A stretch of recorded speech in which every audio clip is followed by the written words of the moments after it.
ஆண்டவராகிய இயேசு கிறிஸ்துவின் வெளியேறப்பட்ட நாமத்தினாலே ஆண்டவர்களுக்கு கொடுத்த ஏஜே பவர் மினிஸ்ட்ரி ஊழியத்தின் சார்பில் அன்பின் நல்வாழ்த்துக்களை தெரிவித்துக் கொள்கிறேன். எனக்கு அருமையானவர்களே, எப்படி இருக்கின்றீர்கள்? கர்த்ததாமே உங்களை ஆசீர்வதிப்பாராக. ஹல்லேலூயா. என்னை கேட்டுக்கொண்டிருக்கும் என் அன்பு சகோதரா, என் அன்பு தம்பி, என் அன்பு தங்கச்சி, இன்றைக்கு நீங்கள் ஜெபம் பண்ணீங்களா? வேதம் வாசித்தீர்களா? தேவனுக்கு முன்னதாக திறப்பில் நின்றீர்களா? நெல்லுங்கள். கர்த்தர் உங்களை அளவில்லாமல் ஆசீர்வதிப்பாராக. இந்த நாளிலும் ஆண்டோட வார்த்தையை தியானிக்கப் போகிறோம். லூக்கா நற்செய்தியின் புத்தகம் 1 அதிகாரம் 37வது வார்த்தை. தேவனால் கூடாத காரியம் ஒன்றுமில்லை. கபிரியேல் தூதன் அன்னை மரியாளிடத்தில் வந்து சொன்னான், தேவனால் கூடாத காரியம் ஒன்றுமே இல்லை, ஒன்றுமே இல்லை. இந்த அம்மா கேட்டாங்க, அன்னை மரியாள் கேட்டாங்க, இது எப்படி ஆகும், இது எப்படி ஆகும்? அழகாக சொன்னார் பாருங்கள். பரிசுத்த ஆவி உண்மையில் வந்து நிழலிடும். அப்போ நம்ம வாழ்க்கையில் பரிசுத்த ஆவி எனக்குள்ளே வரும்போது என் வாழ்க்கையில் நடக்க முடியாத காரியங்கள் நடக்கும். நடக்க முடியாத, கடக்க முடியாத பாதைகளை கடந்து வருவேன். எப்பொழுது? பரிசுத்த ஆவியின் மீது இருக்கும்போது. நன்றாய் கவனிங்கள். மேக ஸ்தம்பமாய், அக்கினி ஸ்தம்பமாய் திரளான ஜனங்களை வழிநடத்தும் போது ஆவியானவர், அக்கினி ஸ்தம்பம், ஆவியானவர் மேக ஸ்தம்பமாய் முன்னதாய் கடந்து போனார். செங்கடல் கூட நிற்க முடியலை. லிசன். கேட்டுக்கொண்டிருக்கிற அன்பு தாயை, தகப்பனே, பிரியமான தம்பி, தங்கி, பரிசுத்த ஆவியால் நிறைந்து ஜெபிக்கும் போது நம் ஆவி, ஆத்துமா, சரீரம் எல்லாவற்றிலும் ஒருங்கிணைத்து ஆண்டவரை நோக்கி கதறி ஜெபிக்கும் போது நடக்க முடியாத காரியங்களையும் கர்த்தர் நடக்க பண்ணுவார். ஆராய்ந்து முடியாத பெரிய காரியங்கள், எண்ணி முடியாத அற்புதங்களை செய்ய அவர் வல்லவராக இருக்கிறார். தானியேல் சொன்னார், என்னை தப்புவிக்க வல்லவர் என்று சொல்லி. ஆபிரகாம் சொன்னார், சர்வ வல்லவர் என்று சொல்லி. நீங்களும் நானும் அவரை அப்படியே தியானிப்போம் என்று சொன்னார். அவரால் கூடாத காரியம் ஒன்றுமே இருக்காது.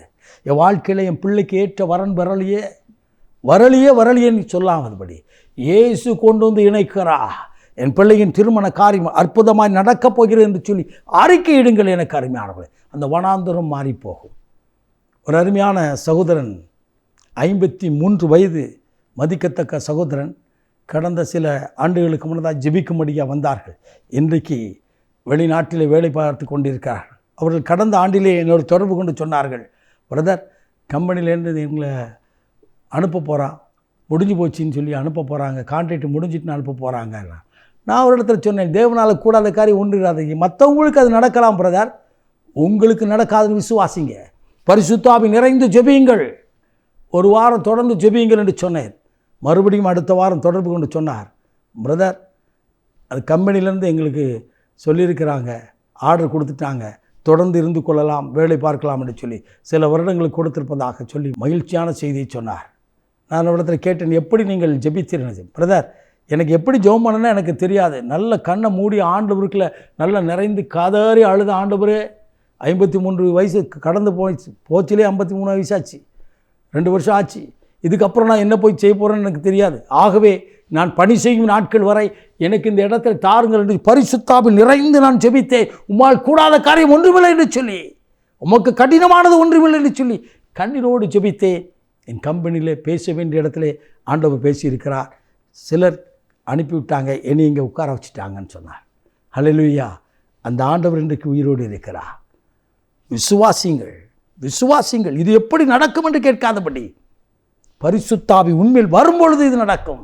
உன் குடும்பத்துக்குள்ளாய் பரிசுத்த ஆவின் வரும்பொழுது, உன் வேலை பார்க்கிற இடத்துக்குள்ளாய் பரிசுத்த ஆவின் வரும்பொழுது, உன் கையின் பிரயாசங்களில் பரிசுத்த ஆவின் வெளிப்படும் பொழுது, உங்கள் மேல் அளவில்லாமல் அவருடைய ஆவியான வல்லமை ஊற்றும் போது நடக்க முடியாத காரியத்தை நடக்க வைப்பார். ஆம் எனக்கு அருமையானவளே, புருஷனை அறியாதபடி பரிசுத்த ஆவியின் வல்லமினாலே இயேசு அந்த வார்த்தையிலே கர்ப்பத்துக்குள்ளாய் வார்த்தை மாமிசமானார், அவருக்குள் குடிக்கொண்டார்.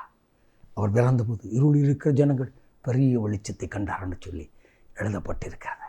அதே இயேசு உன் கண்ணீரை மாற்ற வல்லவராக இருக்கிறார். அவரிடத்தில் பேசுங்கள், அவர் சமூகத்தில் அமர்ந்திருங்கள்.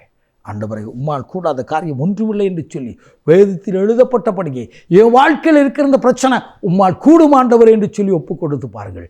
இன்றைக்கு அற்புதம் செய்வார். நாம் ஜெபிப்போமா? மகா பரிசுத்தமுள்ள தகப்பனே, இந்த அற்புதமான வேலைக்காய் ஸ்தோத்திரிக்கிறோம்ப்பா. இன்றைக்கு உம்முடைய வார்த்தையை கேட்ட ஒவ்வொரு பிள்ளை வாழ்க்கையிலும் உம்மால் கூடாத காரியம் ஒன்றுமில்லை என்பதை ஒவ்வொரு காரியத்தில் விளங்கப்படும். கண்ணீரோடு இருக்கிற பிள்ளைகளின் கண்ணீரை துடைக்க இப்பொழுது ஒரு அற்புதம் செய்து மகிழப்படும்.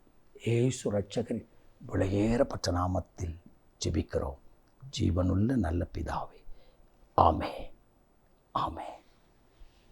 God bless you.